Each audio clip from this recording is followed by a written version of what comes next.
un nouveau concept de vidéo, enfin nouveau je ne sais pas, peut-être qu'il existe déjà et je ne l'ai pas vu, mais peu importe, aujourd'hui je vais vous présenter des bouquins que j'ai empruntés à la bibliothèque, mais pas que.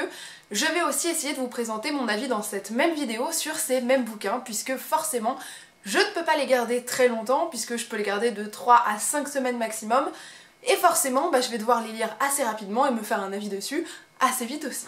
Le but du jeu c'est donc de ne pas trop faire traîner mes avis comme j'ai l'habitude de le faire en vous présentant des fois dans des updates des bouquins que j'ai lus il y a 1, 2, 3 mois parfois, et de vous les présenter sur le vif, un peu à la façon d'un vlog de lecture finalement, au fur et à mesure de cette même vidéo, puisque à chaque fois que je vais vous présenter un livre, vous aurez mon avis dessus juste après.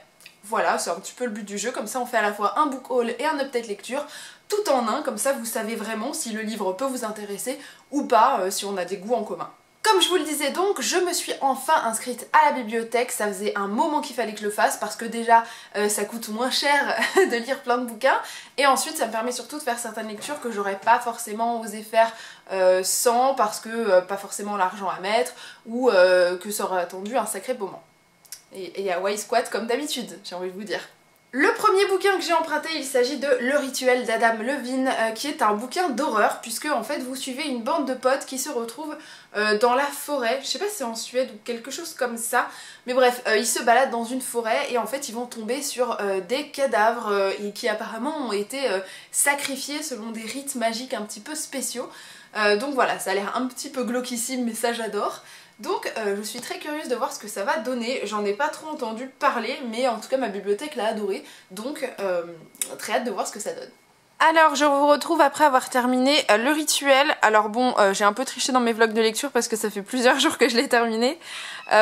Du coup, bah écoutez, j'ai plutôt bien apprécié ma lecture. Je dirais pas que c'est vraiment le meilleur livre d'horreur que j'ai lu parce que clairement c'est pas le cas. Personnellement je lui ai trouvé quand même quelques longueurs, il y a des moments où je me disais quand est-ce qu'on passe à l'étape suivante, voilà, j'ai trouvé que ça prenait son temps, après ça plaira ou ça plaira pas, voilà, moi j'aime quand c'est un petit peu plus cash peut-être, donc bon, il y a des fois où c'était voilà, c'était pas top top, et en fait vous avez quand même vraiment, je vous préviens, il y a quand même deux parties assez distinctes en fait dans cette histoire. Vous en avez toute une première que vous pouvez éventuellement en fait deviner quand vous commencez le récit, parce que bon ça reste assez classique comme schéma. Et il y a eu une seconde partie, donc à peu près à la moitié de l'histoire hein, finalement, où vous basculez pas dans complètement autre chose du tout, mais on vous propose un autre, pas vraiment un autre point de vue, mais voilà, on vous propose une transformation un petit peu de l'histoire. Et j'ai bien aimé au début parce que ça permettait justement de retirer l'ennui que je commençais à avoir un petit peu avec la première partie de l'histoire. Et voilà, j'ai apprécié, même si là aussi malheureusement il y a quand même quelques lenteurs, j'ai quand même trouvé ça assez caricatural par moments aussi. Donc bon, voilà, ça a ses défauts, ça a ses qualités comme livre. Voilà, ça sera pas un coup de cœur pour moi, c'est dommage, j'aurais bien aimé l'aimer comme ma bibliothèque, mais non. Mais après tout, si jamais vous avez envie de vous faire un petit roman d'horreur, ça peut le faire. Ça reste assez graphique et glauque hein, pour ceux qui auraient un petit peu peur de ça, mais bon, je pense que quand on se lance dans de l'horreur, on s'attend quand même à des détails pas très ragoûtants. Voilà, ça ce sera mon avis pour Le Rituel et bah écoutez, j'espère que ça vous aura intéressé. Je suis ensuite tombée avec ravissement sur ces deux livres-là puisqu'il s'agit de deux bouquins de la saga U4.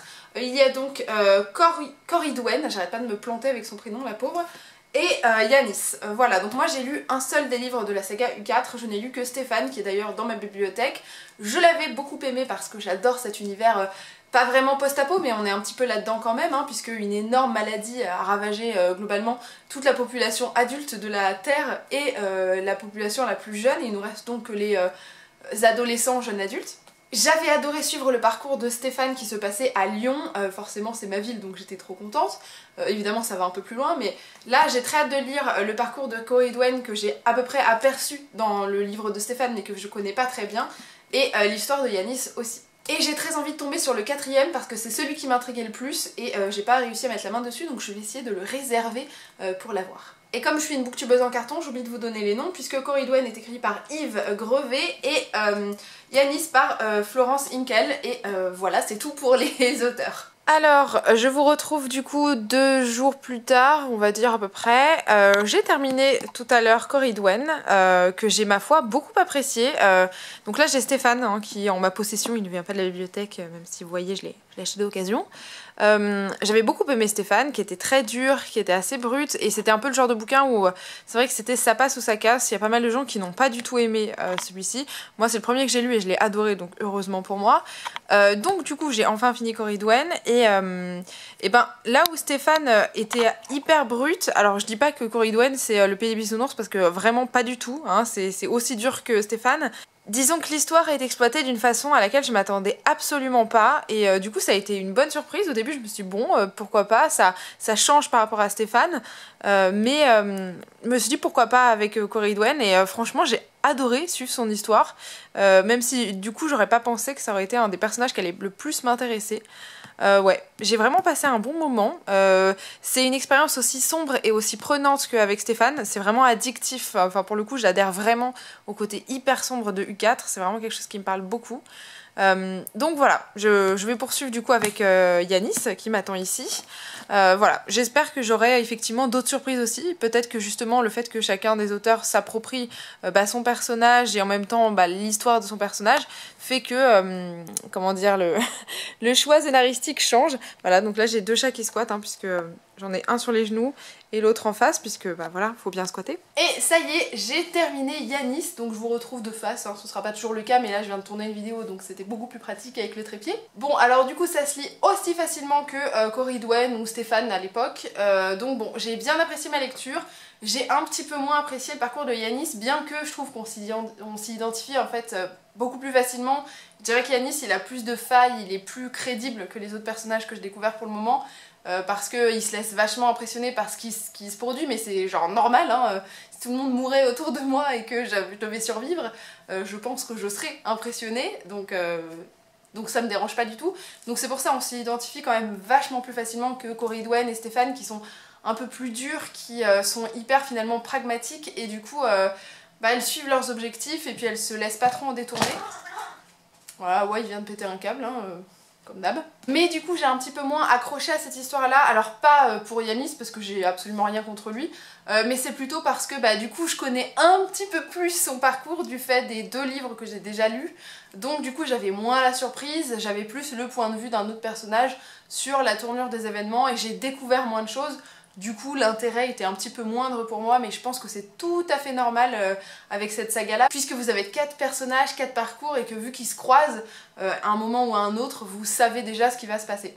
Donc je pense que des gens qui commenceraient avec Yanis pourraient totalement adorer et moins adhérer aux autres, ce que j'entends parfaitement. Donc voilà, pour moi c'était une bonne découverte. J'ai très hâte de lire le dernier, donc Jules, que je vous présenterai sans doute dans une autre vidéo parce que je l'ai réservé pour le moment. Mais vraiment, si vous aimez le post-apo, le jeune adulte et des univers assez durs, je pense que ça peut clairement vous plaire parce que il y a un petit peu de tout ça, et en tout cas moi j'ai passé un très bon moment avec toute cette saga de livres. J'ai ensuite pris totalement au hasard A comme aujourd'hui de David Levitan. Je suis pas sûre d'adhérer à cette histoire, mais j'en ai entendu des avis assez mitigés. C'était soit on aimait, soit on n'aimait pas. Donc je suis curieuse de me faire un avis dessus.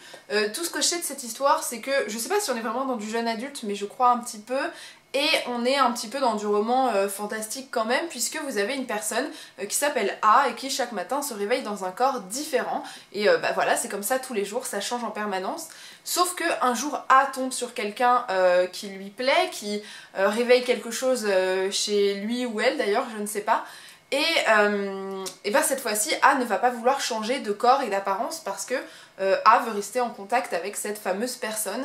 Et du coup, c'est un peu un beau début d'histoire, mais bon, je sens que ça peut arriver dans du drame, donc je ne sais pas ce que ça va donner. Je suis quand même assez intriguée de savoir si je vais aimer ou pas, et puis on verra bien ce que j'en pense.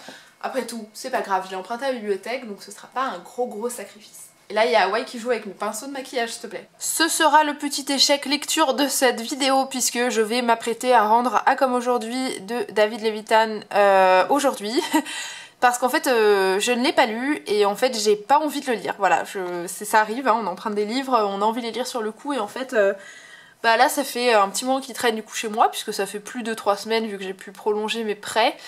Et j'ai pas eu envie de le ressortir de la pile à lire, donc je pense que je vais le rendre parce que ça sert à rien que je le garde dans ma bibliothèque et que j'empêche d'autres personnes de le lire si jamais elles en ont envie. Donc écoutez, je vais le rendre. Peut-être que je le remprunterai plus tard. Je sais qu'Alexia va s'énerver dans son coin. Non, elle va pas s'énerver. Elle va être un peu déçue parce que je sais elle l'a beaucoup aimé. Voilà, j'en profiterai peut-être pour le lire en VO, peut-être que ça m'intriguera plus, parce que bon, il a quand même de bons échos si je me trompe pas. Donc voilà, j'essaierai de me faire un avis dessus plus tard, je ne sais pas quand, mais pas au cours de cette vidéo, puisque du coup, voilà, il prend entre guillemets la poussière chez moi pour rien, et je préfère le remettre à la bibliothèque, là où il sera plus apprécié que chez moi. Dans la liste des bouquins chopés totalement par hasard et où je suis pas encore sûre d'aimer, il y a Samedi 14 novembre de Vincent Villeminot. J'en avais pas mal entendu parler quand il est sorti sur Booktube parce qu'il a fait quand même pas mal de bruit. En gros, c'est un roman de fiction mais basé sur la réalité, puisqu'on parle en fait des attentats du 13 novembre. Et je suis pas fan en général de romans qui reprennent la réalité comme ça en fait, parce que là c'est vraiment donc le lendemain et je pense qu'on parle aussi du jour même. En général j'adhère pas à ce genre de choses, donc je sais pas trop si ça va être ma came. Maintenant j'en ai entendu de bons avis en général, et comme je l'ai emprunté à la bibliothèque, ce sera pas un gros risque si j'aime pas, hein, ce sera pas très grave, j'aurais pas fait un sacrifice financier. Je suis donc assez curieuse de voir ce que je vais en penser, et puis bah, j'espère aimer, hein, parce qu'on espère toujours apprécier une lecture quand même. Alors j'ai terminé Samedi 14 novembre hier et comme je vous le disais il y a environ 2 secondes, j'avais un petit peu peur de ce livre parce que j'ai toujours du mal avec les bouquins qui sont tirés du réel et surtout d'événements comme ça. D'ailleurs qu'il s'agisse de livres ou de films, hein, les deux me gênent en général. J'ai toujours peur du sensationnalisme qui peut en être fait et souvent j'ai très peur de l'irrespect que ça peut générer aux victimes, aux familles des victimes, aux personnes qui auraient pu être choquées par ces événements. Enfin on a tous été choqués mais... Voilà, j'ai toujours peur des dérives autour de ces bouquins-là. Au final, ça va, ça s'est plutôt bien passé parce que justement, la démarche de Vincent Villeminot était pas du tout dans le sensationnalisme. Même s'il évoque les événements, disons qu'il s'attarde pas forcément dessus. Il est vraiment concentré sur le ressenti du personnage principal qu'on a dans ce récit-là. Et il essaye d'expliquer ce qu'il pourrait ressentir, ce qu'il pourrait vivre. Je sais pas si c'est inspiré du réel, de réels ressentiments de personnes. Mais il cherche pas forcément d'ailleurs à s'accaparer le lecteur, je dirais. Il va le pousser à la réflexion, mais il va pas l'influencer dans son mode de pensée. Et ça, je trouve ça vraiment très chouette. Ce que j'ai bien aimé aussi, c'est que le message que propose l'auteur est assez beau, puisqu'on est vraiment dans un message d'ouverture. En fait, on essaye de comprendre... ce qui pourrait pousser certaines personnes à agir soit du point de vue des terroristes, hein, malheureusement on essaye toujours de comprendre ce qui a pu pousser certaines personnes à faire ça, mais on essaye aussi de comprendre le ressenti des victimes, des familles des victimes. On essaye aussi de remonter à avant cet événement et pourquoi les choses ont pu s'envenimer, pourquoi les choses ont pu escalader à ce point-là, et on essaye de comprendre le point de vue de chacun et sans jamais le justifier bien sûr, parce qu'il y a des choses qui sont pas pardonnables du tout, mais en tout cas on essaye de comprendre et on essaye de savoir qui ça va impliquer, qu'il s'agisse par exemple des familles des terroristes qui sont pas toujours au courant de ce qui se passe, hein, et aussi des familles des victimes, voilà. Donc je trouve que le message d'ouverture est assez chouette, et aussi voilà, si vous avez un petit peu peur de cette lecture, je pense qu'elle peut être éprouvante clairement. D'autant plus si vous avez été particulièrement choqué par ces événements, ce que je peux tout à fait comprendre, hein. Personnellement je les ai pas très bien vécus, hein, mais bon je pense comme la plupart des gens. Donc ça peut être assez difficile, malgré tout c'est un livre qui est assez court, il fait 200 pages et vous avez beaucoup de chapitres assez courts parce qu'en fait c'est organisé sous forme comme une pièce de théâtre presque, avec des entr'actes et des actes. Voilà, donc l'écriture est assez belle, donc à tester si jamais le bouquin vous tente. Du coup ça me confirme quand même que je continuerai à lire du Vincent Villeminot parce que j'avais beaucoup aimé sa version de U4, moi j'avais adoré Stéphane, je sais que c'est vraiment pas le plus populaire, mais ouais. Je pense que je continuerai à le lire pour d'autres de ses livres. Totalement par hasard, j'ai attrapé Jungle Park de Philippe Arnaud, qui est là encore, je crois qu'on est dans du roman jeune adulte, on est dans de la dystopie, puisqu'en fait on a affaire à une espèce d'île sur laquelle en fait sont téléportés, on va dire, tous les condamnés à mort. Je sais pas si on est aux États-Unis ou quelque chose comme ça. Mais voilà, ils sont tous téléportés sur cette île, je sais pas s'ils sont amenés à s'entretuer, hein, je ne sais pas du tout. Sauf que voilà, le directeur en fait d'une prison se retrouve lui aussi transporté sur cette île par erreur en fait, et que du coup il risque de passer un sale quart d'heure. Donc voilà, ça m'intriguait, c'est pareil, ça a l'air d'être le genre de lecture qui se lit assez facilement parce que c'est écrit assez gros. Voilà, ça m'intriguait, on verra si j'ai le temps dans les 5 semaines de lire parce que j'ai aussi d'autres bouquins. Mais je pense que ça peut être une lecture assez sympathique, assez distrayante. J'ai terminé Jungle Park de Philippe Arnaud et je me suis rendu compte en commençant ma lecture que je m'étais complètement plantée dans le résumé, donc je vais rectifier ça tout de suite. Donc non, en fait le personnage principal n'est pas... c'est un directeur de prison, parce qu'il me semble que j'ai raconté un truc comme ça, je crois. Non, en fait il dirige un parc d'attractions et en fait il va être accusé de terrorisme et va être envoyé donc en Afrique, projeté là-bas parce que jugé pour terrorisme, voilà, et surtout coupable. Mais en fait on ne suit pas que lui dans cette histoire, on va aussi suivre le parcours de sa fille et le parcours d'un autre personnage que je citerai pas forcément, vous le découvrirez avec l'histoire si vous vous y mettez. Malgré tout, même si le pitch était assez prometteur, en fait j'ai pas trop apprécié ma lecture, même s'il y avait des messages qui étaient assez cool, comme par exemple on va vous parler un peu d'écologie, on vous parle aussi du capitalisme, on vous parle de la façon aussi qu'ont les pays riches de se servir des pays pauvres pour leurs propres besoins en ignorant totalement le mal qu'ils font ailleurs, hein, puisque ça c'est parfaitement contemporain. Il y a même des petits sous-entendus féministes qui peuvent être assez cool aussi, ça fait toujours du bien de trouver juste des personnages cohérents, pas clichés et qui du coup prônent des valeurs qui me semblent en tout cas à moi assez justes, donc ça c'est plutôt chouette. Mais en fait j'ai eu énormément de mal avec la narration de ce récit là, par moments j'avais l'impression qu'on allait trop vite, que je comprenais plus rien à ce qui se passait, des fois c'était trop lent. C'était vraiment très bizarre, j'ai eu beaucoup de mal à me faire à l'histoire, je me suis pas du tout attachée au personnage, j'avoue que ça du coup ça a pas aidé. Et l'univers était parfois un peu décousu, enfin on savait pas toujours où on allait, ce qui allait se passer ou pourquoi on était là où on était, enfin voilà, ça a pas du tout été un coup de cœur, voilà, je suis pas emballée par cette lecture là. J'ai mis du temps à la lire d'ailleurs alors que c'est quand même écrit assez gros, les chapitres sont pas très longs, donc bon, petite déception pour ma part, même si le concept de base était plutôt chouette, il était peut-être pas assez bien exploité à mon sens, je trouve, donc tant pis pour cette lecture là. Et enfin, dernier emprunt dans ma bibliothèque, il y avait Baguette chinoise de Xinran que j'avais très hâte de lire parce qu'en fait je vous avais présenté il y a un petit moment déjà Chinoise de la même autrice qui m'avait foutu une sacrée claque dans la figure parce que j'en avais appris beaucoup sur l'histoire de la Chine que finalement je ne connaissais que très peu.